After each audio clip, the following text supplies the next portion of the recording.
আসসালামু আলাইকুম ওয়া রাহমাতুল্লাহি ওয়া বারাকাতুহু। আউযু বিল্লাহি মিনাশ শাইতানির রাজীম। বিসমিল্লাহির ইযা নুদিয়া লিস-সালাতি মিন ইয়াউমিল জুমআহ ফাসআউ ইলা যিকরিল্লাহি ওয়া যারুল বাঈ যালিকুম খায়রুল লাকুম ইন কুনতুম তা'লামুন। সাদাকাল্লাহুল আযীম। মহান স্রষ্টা আল্লাহ জুম্মার নামাজের গুরুত্ব দিয়ে বলে দিলেন যে যখন জুম্মার আজান হবে তোমরা তোমাদের ব্যবসা কাজ বা সব ছেড়ে দ্রুত গতিতে পবিত্র মসজিদে চলে এসো এবং তোমরা নামাজ আদায় করো, তাহলে তোমাদের ওর ভিতরেই ভালাই তথা মঙ্গল আছে। এই আয়াতে কারিমা দ্বারায় জুম্মার নামাজ আদায় করতে আসি আমরা। তো নামাজের তো লম্বা বক্তব্য রাখতে হয়, তো সেই জায়গায় না গিয়ে আমি সংক্ষেপে দুটো কথা বলছি। একটা হলো যে বহু মানুষ নামাজে 11টা 11:30টায় বয়স্ক মানুষরা মসজিদে চলে আসে, আসার পরে তারা বসে থাকে। এই বসে না থেকে মসজিদে যখনই ঢুকেছে যদি নিষিদ্ধ সময় না হয় তাহলে দখলুল মসজিদের 2 রাকাত নামাজ পড়ে নিয়েই বসবেন। তাইহাতুল ওযুর নামাজ ওযুর পানি শুকোবার আগেই 2 রাকাত পড়ে নেবেন, সে আজান হোক আর নাইবা। আর এই নামাজ দুটো জুম্মার দিনের সঙ্গে কোনো সম্পর্ক নেই। যে কোনো দিন যে কোনো সময় মসজিদে ঢুকলে সে দখলুল মসজিদ পড়তে পারে, যে কোনো দিন যে কোনো সময় সে ওযু করলেই তাইহাতুল ওযুর নামাজ পড়তে পারে। গেল এক। 2 নম্বর হলো যে আখেরি জোহরের নামাজ নিয়ে বেশ মানুষের একটা অলসতা ভাব, যেটা না পড়লে কি হয়। আবার যারা পড়েন তারা যারা পড়ে না তাদের উপরে এমন প্রেশার সৃষ্টি করে মনে হয় যেন ওয়াজিব বা ফরজ নামাজ। দুজনেরই ধারণা ভুল। কেউ যদি নামাজটাকে গুরুত্ববিহীন ভাবে সেটাও যেমন ভুল, আবার কেউ যদি সেটাকে ওয়াজিব বা ফরজের মতো তাগিদ দেয় সেটাও তেমন ভুল। সেই জন্য আখেরি জোহরের নামাজ পড়বেন নেকি এবং সওয়াবের আশায়, আল্লাহর শুকরিয়ার নামাজ, নফল নামাজ। আখেরি জোহরের নামাজ তো সুন্নাত গায়রে মুআক্কাদা, তা নিয়ে বিতর্কে করার দরকার নেই। এক। দ্বিতীয়ত, জুম্মার দিনে যিনি খতিব হবেন, বক্তব্য দেবেন বা জুম্মার নামাজ পড়াবেন, তার কাজ হলো 1 সপ্তাহ ব্যাপী মানুষ যে কাজগুলো করবে সেই কাজগুলোর উপরে আলোচনা হবে।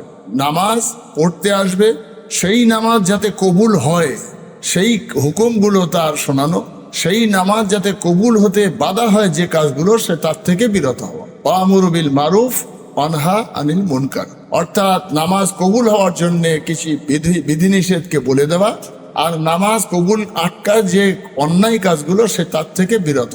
এর উপরেই 1 সপ্তাহ রুটিন দিয়ে জুম্মার ইমাম সাহেব বক্তব্যের ভিতর দিয়ে মানুষকে উদ্বুদ্ধ করবে।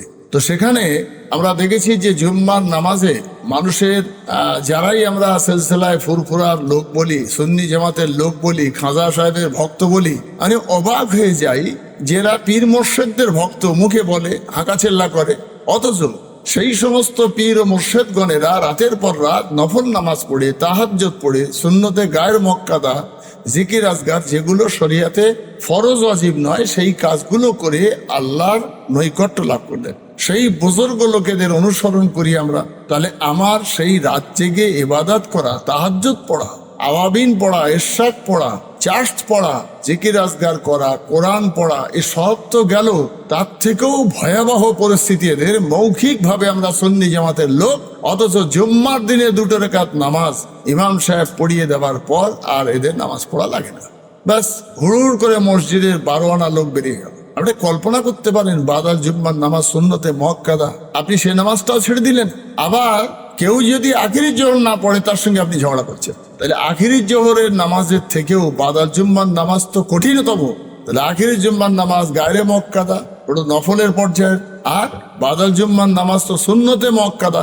তাহলে আপনি সুন্নতে মুআক্কাদা পড়লেন না, অথচ একজন আখেরি জোহর পড়েনি তার সঙ্গে ঝগড়া করছেন। আমি আপনি জানি মসজিদে যিনিই নামাজ পড়াবেন, সেই ইমাম সাহেব হোক আর নায়েব ইমাম হোক কিংবা কোনো একজন ব্যক্তি নামাজ পড়াচ্ছেন, সেই লোকটা অজু করেছেন, নামাজ পড়াবেন নির্দিষ্ট সময়, কিন্তু দেখা গেল অজু করার পরে তার বাথরুম বা সমস্যা তৈরি হলো, সেই মানুষটার 5 মিনিট 10 মিনিট লেট হতে পারে। কিন্তু অধিকাংশ মুসল্লিরা দেখেছি যে এই 2 মিনিট 1 মিনিট 5 মিনিটের সমস্যাটা তারা মিটিয়ে নিতে পারে না, মেনে নিতে পারে না। কোথায় থাকুক কৈফিয়ত চাই।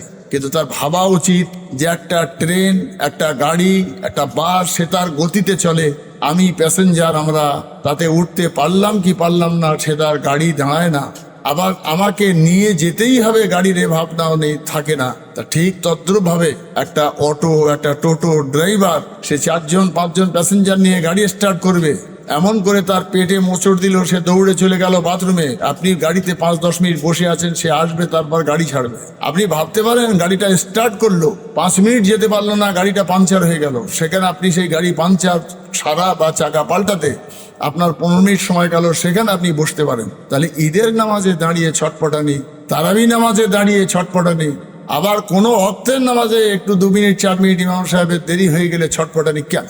তাহলে আমি নামাজ পড়ি যখন দুনিয়ার ক্ষেত্রে, গাড়ি ঘোড়া দোকানদার, আমি এক্ষুনি মালটা নিয়ে বাড়ি যেতে হবে, আমার বাড়িতে মেহমান বসে আছে, আমি চিনি নিতে এসেছি, বাড়িতে চা করব, কি একটা ফুটি নিতে এসেছি, বাড়িতে গিয়ে তো আমি মেহমানকে দেবো, অথচ দোকানে ভিড় আছে, আপনি লাইন দিয়ে দাঁড়িয়ে আছেন। তাহলে বোঝা যাচ্ছে দুনিয়ার কাজে আমি লাইন দিয়ে সময় দিতে পারি, পরকালের কাজে যখন 1-2 মিনিট সময় পার হয়ে যায় তখন আর মাথা কাজ করে না। তাই সেখানে সহজভাবে প্রতিরোধ করি। তাই আমি অনুরোধ করে বলবো, আখেরি জোহর নিয়ে ঝগড়া করার কোনো প্রয়োজন নেই, কিয়াম সালাম নিয়ে ঝগড়া করার কোনো প্রয়োজন নেই। নফল মুস্তাহাব কাজ যে যত বেশি করবে সে তত বেশি নেকি পাবে, যে যত কম করবে সে তত নেকি থেকে বঞ্চিত হবে। বিশেষ করে জুম্মার দিনে এই যে বাদাল জুম্মার নামাজ 4 রাকাত সুন্নতে ওয়াজিব, সেটা ছেড়ে দিয়ে পালাচ্ছি আমরা, এটা মাথায় রেখে দেবেন। কিয়ামতের দিনে আল্লাহর ফরজ 2 রাকাত জুম্মার নামাজ আদায় করে আল্লাহর কাছে যাবেন, বেহেশতে যাবেন বলে বেহেশতের দরজায় তিনি আপনার সার্টিফিকেট দেবেন, তার নাম নবী মোহাম্মদ সাল্লাল্লাহু আলাইহি সাল্লাম।